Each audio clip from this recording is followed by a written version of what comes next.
네, 오늘의 정치권 소식, 정치가 있는 저녁 정관은에서 장성철 공론센터 소장 그리고 김성환 시사평론가 두 분 모시고 함께 짚어보겠습니다. 어서 오세요. 네, 안녕하세요. 안녕하세요. 네, 오늘 예정 시간이었던 100분을 넘어선 150분 동안 진행됐다고 하죠. 국정과제 점검회의. 민생, 경제, 개혁 등 여러 분야 두루 짚었습니다. 각 부처가 초청한 국민 패널들의 질문도 받고 대통령이 답변하고 장관이 답변하고 이런 순서로 진행이 됐는데 어떻게 보셨습니까? 저는 잘하셨다라는 생각이 듭니다. 왜냐하면 국정과제 이행 상황을 좀 점검을 하고 내년도 추진 계획을 설명하는 자리였기 때문에 패널들의 질문과 대통령의 말씀 그리고 각 부처 장관급 인사들이 구체적으로 어떻게 진행시키겠다는 것을 좀 자세히 설명한 것 같아요. 이러한 것들이 좀 자주 있었으면 좋겠다라고 말씀을 드리고요.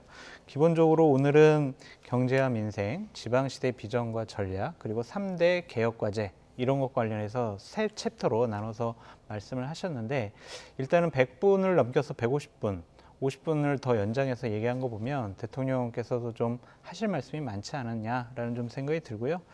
저는 가장 인상이 깊었던 것은 3대 개혁과제는 인기가 없어도 추진을 하겠다, 꼭 추진하겠다 그렇게 얘기를 하셨어요.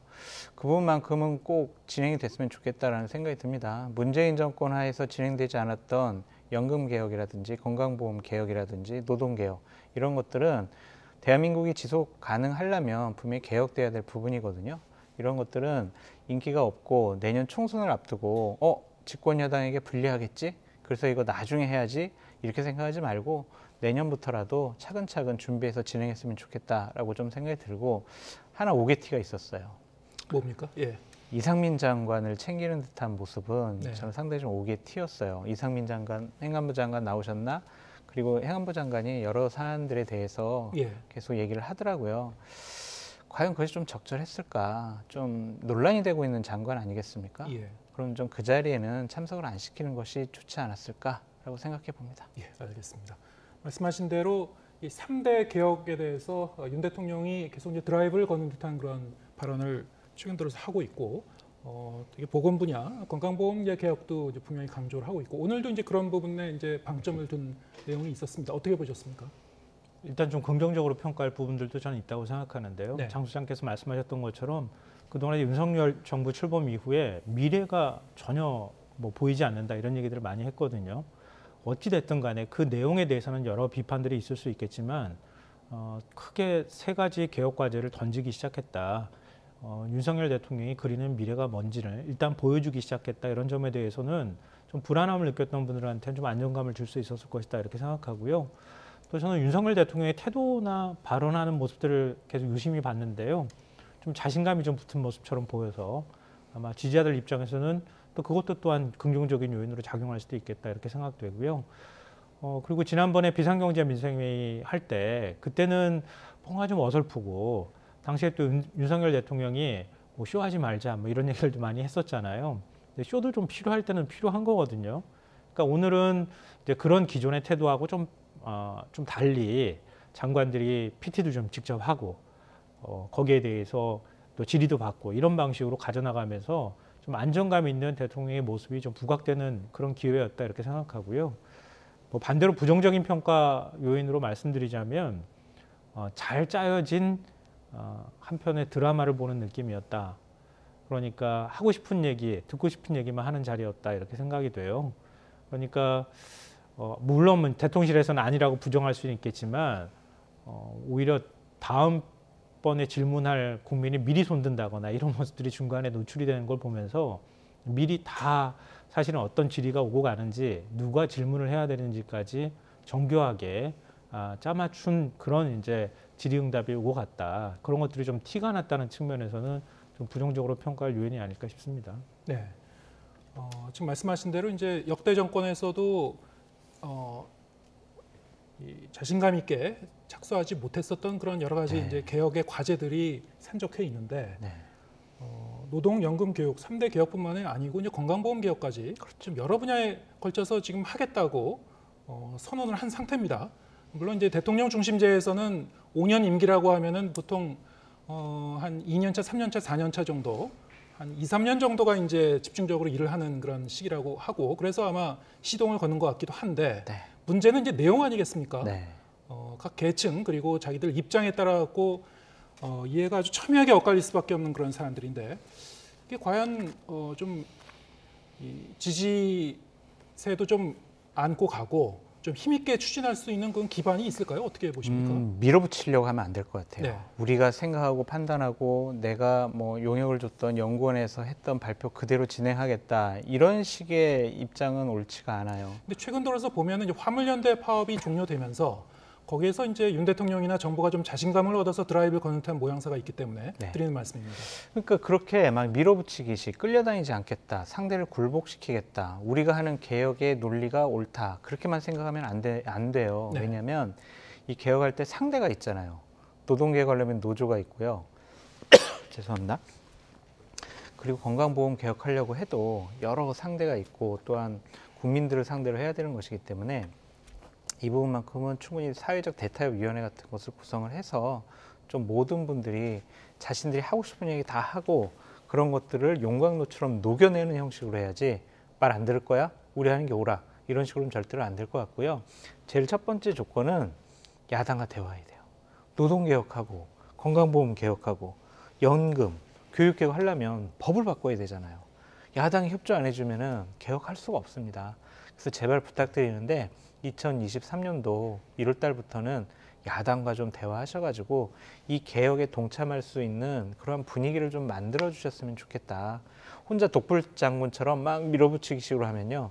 개혁 안 됩니다. 저항이 심합니다. 그래서 다 함께 참여하는 반대자들을 설득할 수 있는 그런 분위기를 분명히 만들어줘야 한다. 그런 말씀드려요. 반대자를 설득할 수 있는 분위기가 중요하다. 야당과 대화를 해야 된다. 지금 그 여러 분야의 이제 개혁 이 목표를 보면은 사실 이제 이 3개, 4개 분야의 개혁을 임기 안에 전부 다 마무리 질 거라고 생각하는 사람은 거의 없을 것이고 정부도 이제 어느 정도 어떤 분야는 토대 정도를 마련하고 어떤 분야는 좀 진도를 많이 나가고 이렇게 생각하고 있는 부분이 있을 겁니다. 그 중에 하나가 이제 노동개혁 같은 경우에는 좀 더 속도를 내려고 하는 그런 모양새 같긴 한데 최근 이 전문가 자문회의에서 이제 그 안이 나오긴 했죠. 네. 그 부분만 하더라도 이 노동계와 여러 이 뭐 업계라든가 재계라든가 입장이 아주 첨예하게 엇갈릴 수밖에 없고 이게 과연 어떻게 이 의견을 수렴해 갈 건가 좀 가늠이 안 되는데 어떻게 보십니까? 오늘 주호영 원내대표가 참석을 했었잖아요. 네. 주호영 원내대표 발언에 저는 다 모든 게 담겨 있다고 생각해요. 민노총 얘기를 했었죠. 예. 네. 주호영 원내대표는 야당이 협조하지 않는 상황에서 이런 자리를 통해서 국민들이 적극적으로 압박을 가해달라 이런 취지의 얘기를 했어요. 그러니까 오늘 국정화제 점검회의에 윤 대통령한테 뭔가 불편한 질문을 던지는 사람이 없었던 거랑 저는 같은 맥락이라고 생각하거든요. 나랑 동의하거나 나랑 같은 생각을 가진 사람들하고 나는 가겠다 이런 뜻을 좀 간접적으로 내비쳤다고 생각해요. 그러니까 이제 장 소장께서 방금 전에 말씀하셨던 것처럼 야당을 과연 설득할 의지가 있느냐, 그리고 나를 지지하지 않는 국민들을 어떻게 설득할 것인가에 대한 구체적인 계획을 갖고 있기는 한 거냐, 의지는 있는 것이냐, 여기에 대해서 사실은 좀 의문을 가질 수밖에 없었던 자리였다고 생각하고요.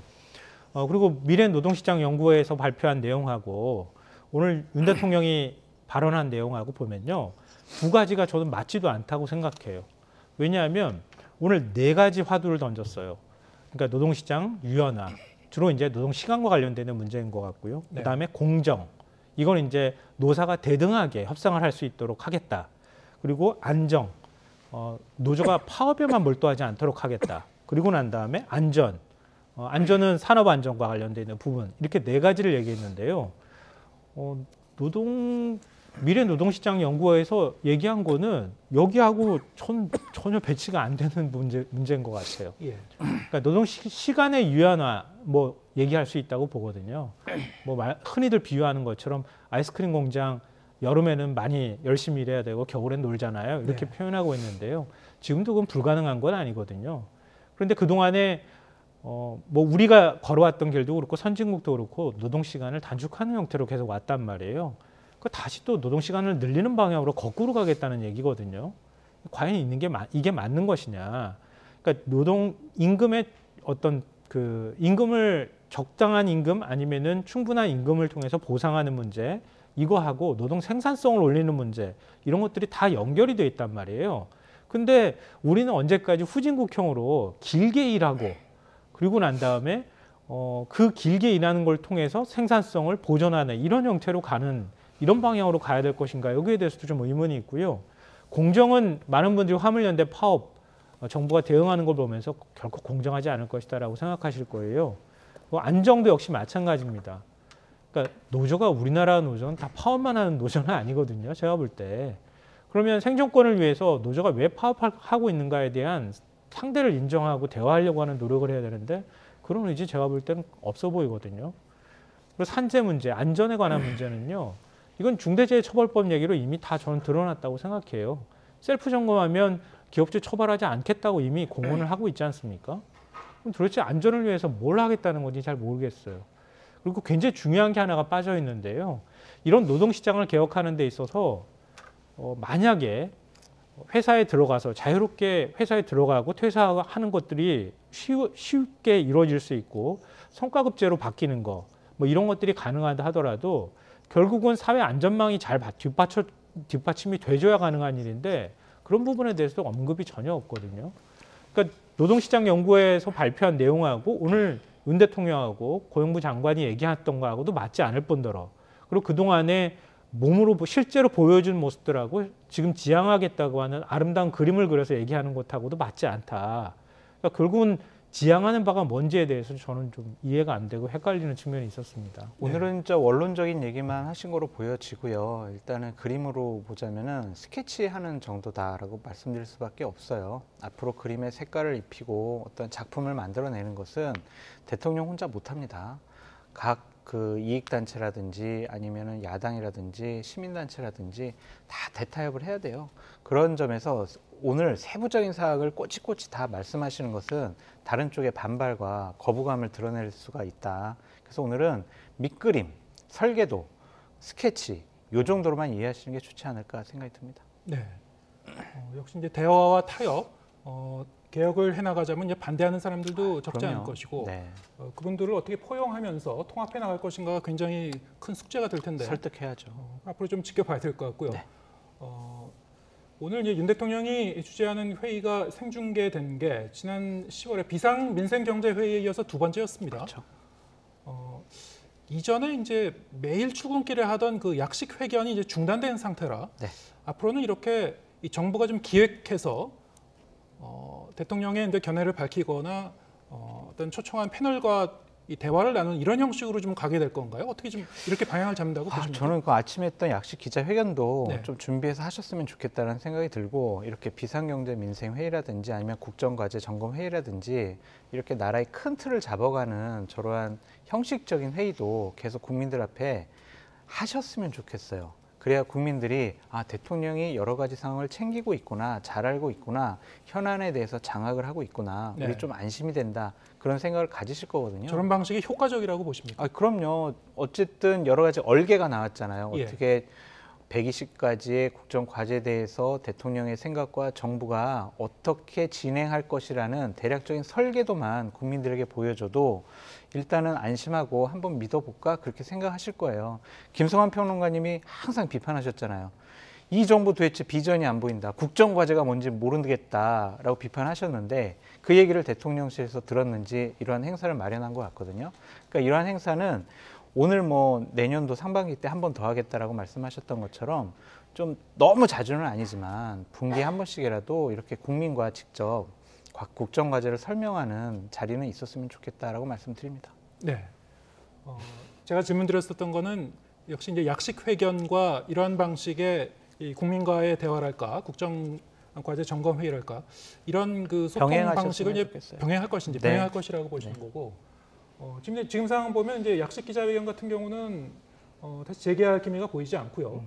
이런 어떤 정부가 좀 기획된 형태로, 좀 통제된 형태로, 미리 준비된 형태로 이제 국민과의 소통을 앞으로 더 시도하는 거 아니냐 이런 뭐 시각도 일부는 있는 것 같고요. 어떻게 관측하시나요? 저도 그렇게 생각합니다. 그리고 장수장께서 그렇게 말씀해 주셔서 고맙고요. 대통령실에서 그렇게 받아들였다 그러면 앞으로 더 많이 받아들였으면 좋겠다 이런 바람도 가져봅니다. 그리고 오늘 그 이제 회의하는 모습을 보면서 앞서도 제가 말씀드렸던 것처럼 좀 불편한 얘기하는 사람도 좀 같이 들어가야 되는 거 아닌가 싶어요. 네. 그러니까 윤 대통령은 오로지 나와 함께하는 사람하고만 뭔가를 하겠다는 뜻을 계속 밝히고 있어요. 그러니까 그 엊그제 국무회의 자리인가요? 그때도 얘기했잖아요. 그러니까 나와 생각이 다른 사람을 마치 적 취급하듯이 지금 얘기를 하고 있거든요. 그리고 그들이 뭔가를 하면 그 일종의 법과 원칙에서 벗어나고 응징의 대상인 것처럼 이렇게 표현하고 있다는 거죠. 그러니까 그렇게 하면 윤 대통령 지지율은 지금 이상에서 벗어나기 저는 어렵다고 봐요. 그러니까 이번에 점검회의를 통해 가지고 저는 지지층은 조금 더 결집할 여지가 좀 있다고 보거든요. 윤 대통령의 자신감, 안정감 이런 것들을 평가할 수는 있다고 보는데 거기에서 벗어나기 위해서는 나와 생각을 좀 달리하는 사람들 아니면 지지를 유보하고 있는 중도층의 생각들을 좀 읽어야 될 필요가 있잖아요. 그런 면에 있어서는 이런 회의만을 가지고는 저는 어렵다고 보거든요. 그러면 윤 대통령이 다시 출근길 문답을 한다거나 이런 방식으로 가야 될 텐데 그거는 너무 리스크가 크다 이렇게 대통령실에서 보는 것 같아요. 그러니까 앞으로도 당분간은 출근길 문답 형태의 어떤 모습을 보기는 좀 쉽지 않지 않을까. 결국은 간접적인 방식으로 대통령의 얘기들이 끊임없이 언론에 전달되는 방식으로 가지 않을까 이렇게 생각합니다. 네, 알겠습니다. 예산안 문제도 얘기해 보겠습니다. 오늘 오후에 이재명 대표, 더불어민주당 이재명 대표가 국회의장 중재안을 수용하겠다고 전격적으로 발표를 했습니다. 그 발표를 보고 나서 자, 이러면은 정말 벼랑 끝 협상까지 가던 여야 간의 예산안 이 협상이 마침내 접점을 찾는 거 아닌가 이런 생각도 들었는데 국민의힘 입장은 아직도 정리가 안 된 것 같아요. 거부예요. 거부입니까? 그래서 거부라고 오늘, 봐야 되나요? 네, 오늘 저 예산안 관련돼서 협상은 더 이상 안 하고 예. 오늘은 안 될 것 같다라고 얘기를 하더라고요. 주호영 원내대표도 상당히 1% 인하하는 것이 무슨 의미가 있겠느냐. 1% 인하하려고 우리가 그 난리를 부렸겠느냐. 이런 식의 반응을 보이고 있고요. 용산 대통령실에서도 이것은 만족할 수가 없다.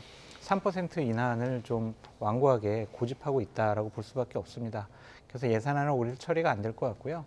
내일 아마 국회의장이 다시 여야 원내대표들을 모아서 회의를 통해서 협상을 하든지 아니면은 저것이 김진표 국회의장의 수정안이었잖아요. 제안이었잖아요. 그래서 김진표 의장이 뭐 민주당의 수정안을 단독으로 처리할 가능성도 배제할 수가 없다라고 보여지는데 일단은 민주당은 또 자신들의 수정안만 이렇게 국회에서 처리되는 것도 그렇게 썩 맞득지가 않을 거예요. 왜냐하면은 민주당 의원들이 2024년 총선을 치러야 하는데 네. 내년에 우리 지역 예산 이렇게 많이 확보했어요라고 플랜카드 해가지고 자랑해야 되는데요. 민원 예산, 예. 쪽지 예산. 예. 지금 민주당의 수정안만 삭감안만 올라가게 되면은 그게 전혀 반영이 안 돼요. 예.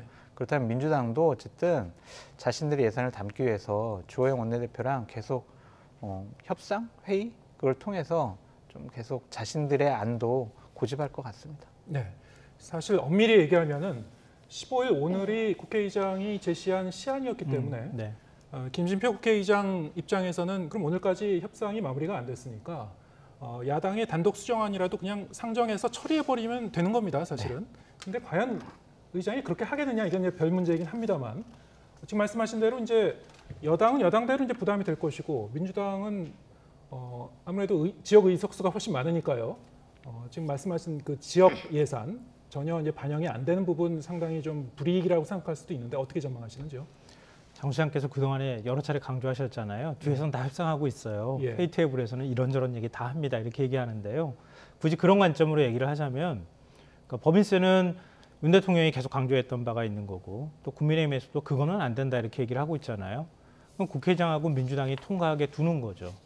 그리고 예산안은 민주당하고 합의 처리하는 방식 또한 가능한 일이 될 것이다 이렇게 생각하고요. 네. 과연 거기까지 갈지는 아직까지는 잘 모르겠어요. 그런데 아마 과거에 예산안 처리할 때 많은 국민들이 다 보셨을 거예요. 그러니까 집권 여당하고 뭐 여소야대 국면의 어떤 적들도 많이 있고요. 그래서 여당이 이렇게까지 배째를 하는 경우를 저는 본 적이 없어요. 예산안 처리할 때 우리가 국정 운영하는 데 있어서 제발 좀 야당이 도와달라 이렇게 얘기하지 않는 거거든요. 그런데 지금 국민의힘은요. 마음대로 해라. 준예산까지 가봅시다. 이렇게 지금 얘기를 하고 있어요. 이건 좀 무책임해 보여요. 제가 볼 때는. 그리고 아무리 여당이 내가 하고 싶은 게 있다 하더라도 야당하고 예산 조정하는 과정에서 불가피하게 예산이 삭감되거나 이런 일들은 부지기수로 많았습니다. 근데 법인세 25%에서 22%까지 떨어뜨리는 거 아니면은 우린 절대 안 돼. 이건 도대체 안 되는 근거는 어디서 갖고 오는지 잘 모르겠어요.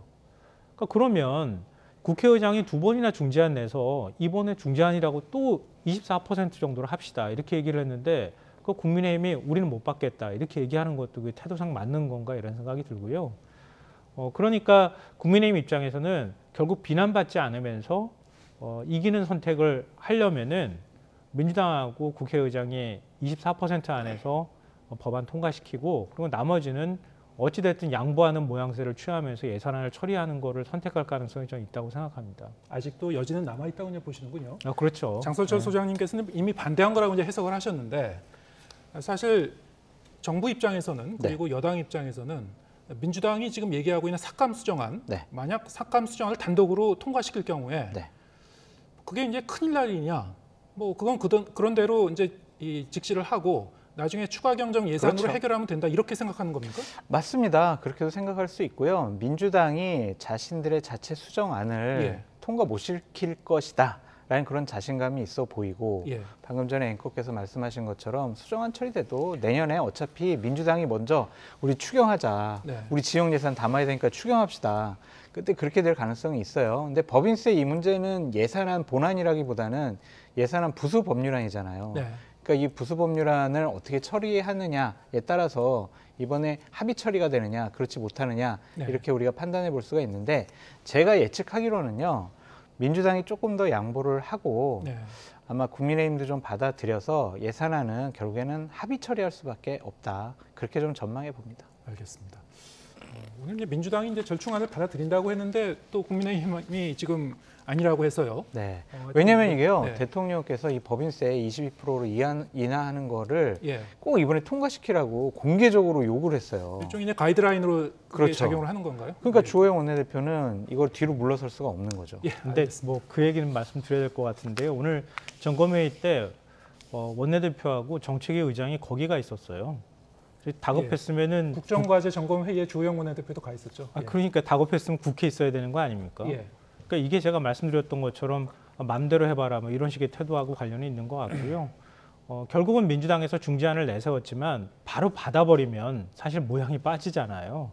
그러니까 저는 오늘 밤이든 내일 오전이든 끝까지 어쨌든 김진표 국회의장도 내일 처리하는 거를 생각하고 지금 중재안을 던진 거기 때문에 아직까지 내일까지는 시한이 남아 있는 것이나 다름이 없다 이렇게 생각합니다. 알겠습니다. 어차피 이제 국정조사도 같이 다 연계돼 있고 여러 가지 지금 산적해 있는 현안들이 많기 때문에 빨리 좀 접점을 찾았으면 좋겠습니다. 장성철 공론센터 소장 그리고 김성환 시사평론가 두 분과 함께했습니다. 고맙습니다.